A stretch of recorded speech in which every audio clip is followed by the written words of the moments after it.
During the American Revolution, a man in civilian clothes rode past a group of soldiers repairing a small defensive barrier. Their leader was shouting instructions but making no attempt to help them.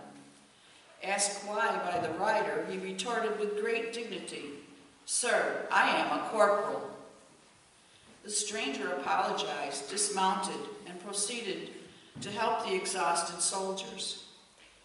The job done, he turned to the corporal and said, "Mr. Corporal, next time you have a job like this and not enough men to go and do it, ask your commander-in-chief, and I will come and help you again."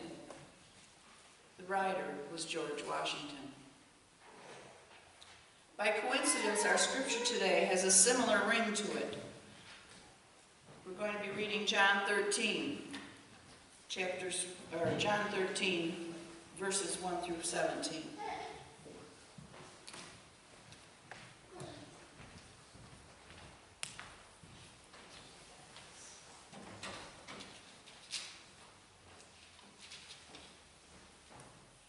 Jesus washes his disciples' feet. It was just before the Passover feast. Jesus knew that the time had come for him to leave this world and go to the Father. Having loved his own who were in the world, he now showed them the full extent of his love. The evening meal was being served, and the devil had already prompted Judas Iscariot, son of Simon, to betray Jesus. Jesus knew that the Father had put all things under his power, and that he had come from God and was returning to God.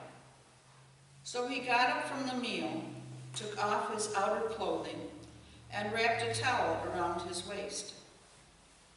After that, he poured water into a basin and began to wash his disciples' feet, drying them with the towel that was wrapped around him.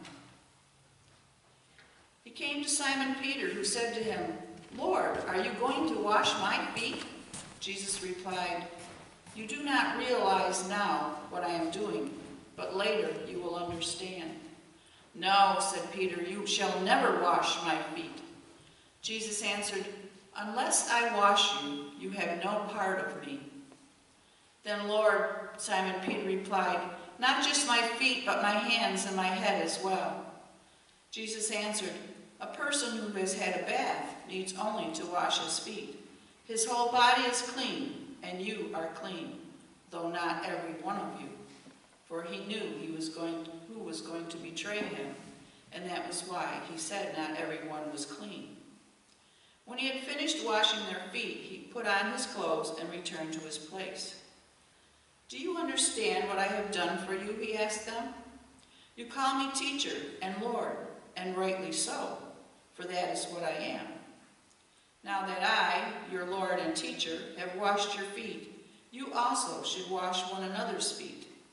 I have set you an example that you should do as I have done for you. I tell you the truth, no servant is greater than his master, nor is a messenger greater than the one who sent him. Now that you know these things, you will be blessed if you do them." The Lord's reading this morning. May he bless the reading and hearing of his word.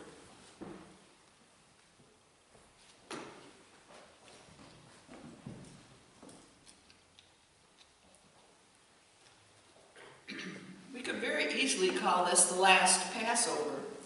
Jesus knew his time was about up.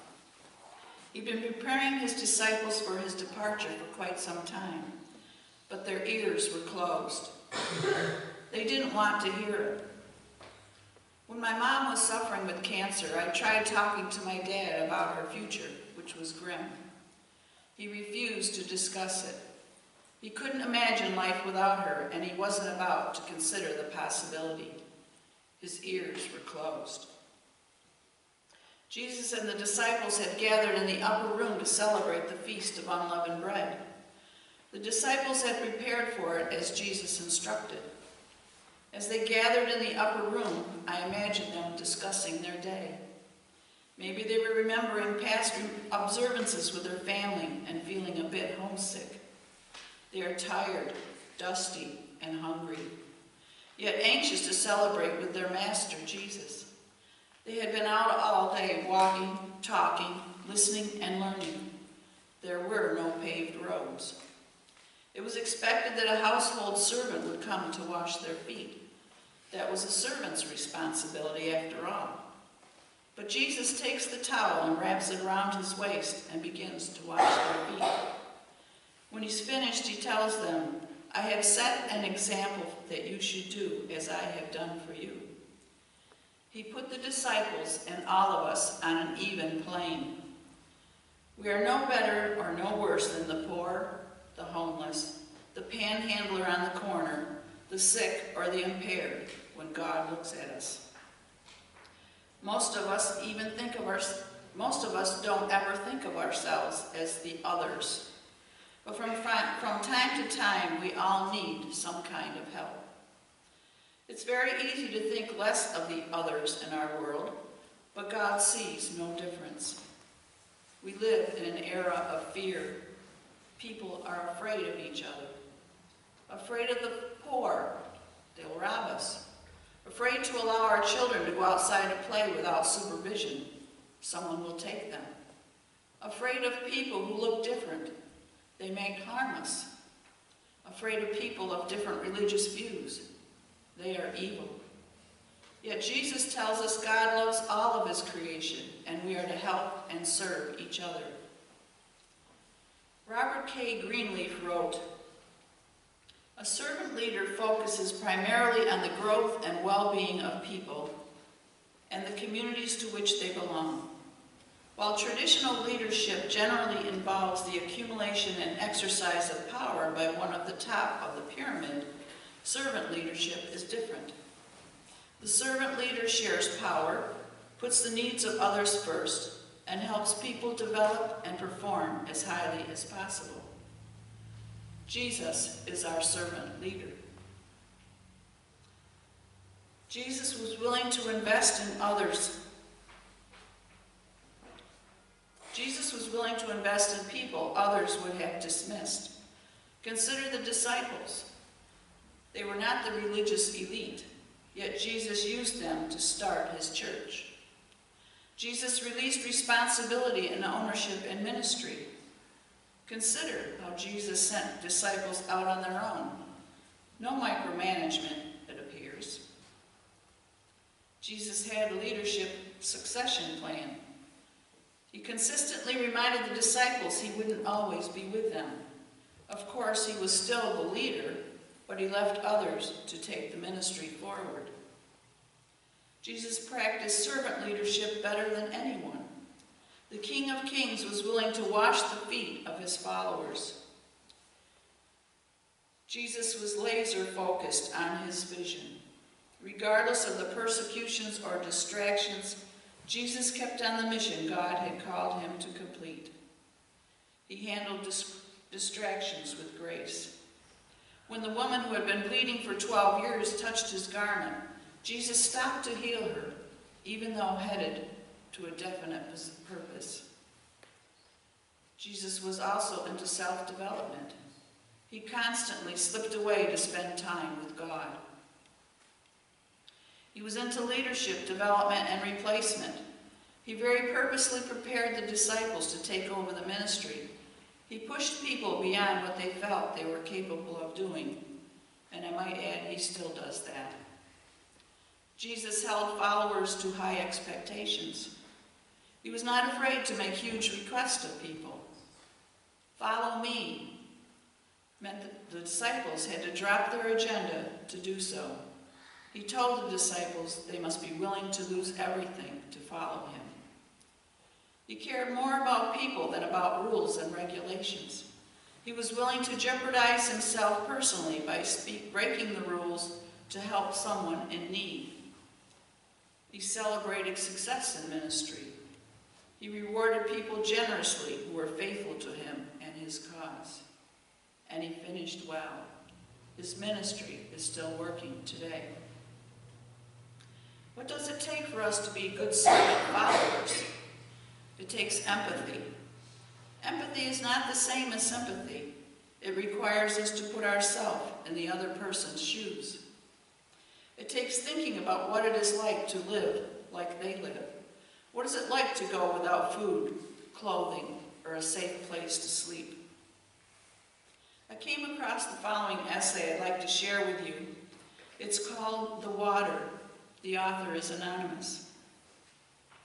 We had not seen rain, it was one of the hottest days of the dry season. We had not seen rain in almost a month. The crops were dying. Cows had stopped giving milk. The creeks and streams were long gone back into the earth. It was a dry season that would bankrupt several farmers before it was through. Every day my husband and his brothers would go about the arduous process of trying to get water to the fields. Lately, this process had involved taking a truck to the local water rendering plant and filling it up with water. But severe rationing had cut everyone off. If we didn't see some rain soon, we would lose everything. It was on this day that I learned the true lesson of sharing and witnessed the only miracle I have ever seen with my own eyes. I was in the kitchen making lunch for my husband and his brothers when I saw my 6-year-old son, Billy, walking towards the woods. He wasn't walking with the usual carefree abandon of a youth, but with a serious purpose. I could only see his back. He was obviously walking with a great effort, trying to be as still as possible. Minutes after he disappeared into the woods, he came running out again toward the house. I went back to making sandwiches, thinking that whatever task he had been doing was completed. Moments later, however, he was once again walking in that slow, purposeful stride toward the woods. This activity went on for an hour, walking carefully to the woods and running back to the house. Finally, I couldn't take it any longer. I crept out of the house and followed him on his journey, being careful not to be seen, as he obviously was doing important work and didn't need his mommy to intervene. He was cupping both hands in front of him as he walked, being very careful not to spill the water he held in them. Maybe 2 or 3 tablespoons were held in his tiny hands. I sneaked close as he went into the woods. Branches and thorns slapped his little face, but he did not try to avoid them. He had a much higher purpose. As I leaned in to spy on him, I saw the most amazing sight. Several large deer loomed in front of him. Billy walked right up to them. I almost screamed for him to get away. A huge buck with elaborate antlers was dangerously close, but the buck did not threaten him. He didn't even move as Billy knelt down, and I saw a tiny fawn laying on the ground, obviously suffering from dehydration and heat exhaustion. It lifted its head with great effort to lap up the water cupped in my beautiful boy's hand. When the water was gone, Billy jumped up to run back to the house, and I hid behind a tree. I followed him back to the house, to a spigot that we had shut off. Billy opened it all the way up, and a small trickle began to creep out. He knelt there, letting the drip slowly fill up his makeshift cup as the sun beat down on his little back. And it came clear to me. The trouble he had gotten into for playing with the hose the week before. The lecture he had received about the importance of not wasting water. The reason he didn't ask me for help. It took almost 20 minutes for the drops to fill his hands. When he stood up and began the trek back, I was there in front of him. His little eyes just filled with tears. "I'm not wasting," was all he said. As he began his walk, I joined him with a small pot of water from the kitchen. I let him tend to the fawn. I stayed away. It was his job. I stood on the edge of the woods watching the most beautiful heart I have ever known, working so hard to save another life. As the tears that rolled down my face began to hit the ground, they were suddenly joined by other drops, and more drops, and more. I looked up at the sky. It was as if God himself was weeping with pride. Some will probably say that this was all just a huge coincidence, that miracles don't really exist, that it was bound to rain sometime. And I can't argue with that. I'm not going to try. All I can say is that the rain that came that day saved our farm, just like the actions of one little boy saved the farm. Being a servant requires us to serve the needs of others. We can't always see the needs. We might live next door to someone that doesn't have enough to eat and not even know it. Sometimes we look with eyes of judgment. If they only managed their money more wisely, they would have what they need. If they got a job, they would have what they need. If they stopped smoking, look at how much more money they would have for food. If they took a bath, maybe someone would be more willing to help them. Maybe that someone could be you or me. Serving requires us to be accepting and not to judge. Being a servant requires us to listen. Listening isn't always an easy path. Some of us listen better than others. Sometimes we only listen with one ear. Sometimes we're so focused on what we're thinking that our ears are closed. We can't empathize until we listen and learn. A good servant is humble. I've never had a servant, a maid, or a butler. I've been known to say that when I get rich and famous, I will hire a maid, a cook, and a gardener. And sometimes when the dishes are sitting too long in the sink, I'll comment that the maid isn't doing her job. Two servants in the Old Testament comes to mind. The first one to come to mind is Hagar, the mother of Ishmael. Hagar was Sarah's servant. Sarah gave Hagar to Abraham so she could have children, because Sarah believed she was too old. Hagar didn't appreciate being second fiddle to Sarah, and she became obstinate and argumentative and not particularly humble. Even though things went bad for her, when Sarah sent her away to fend for herself and her son, God never left her side and took care of her. In a way, God was the servant. Then I think of Joseph. As a favorite son of Jacob, he was a cocky young boy, but that changed as he grew up in captivity and became a servant in the royal household. His honesty and humility led him to the highest position possible in Egypt. Pharaoh put him in charge of all Egypt, and the country flourished under his leadership because of his servant attitude of gratitude and humility. I recall servants I observed on television and in old movies. It doesn't seem like movies have servants anymore, just mayhem and violence. I recall a series of movies about a butler named Jeeves. He was British, of course. Apparently the British are expert in training butlers. Jeeves would be able to determine what his employer needed before he did. Of course, I can't remember the employer's name, so it can't be important. Even though Jeeves was actually running his boss's life, the boss thought he was in charge. I enjoyed watching Pole Dart on PBS.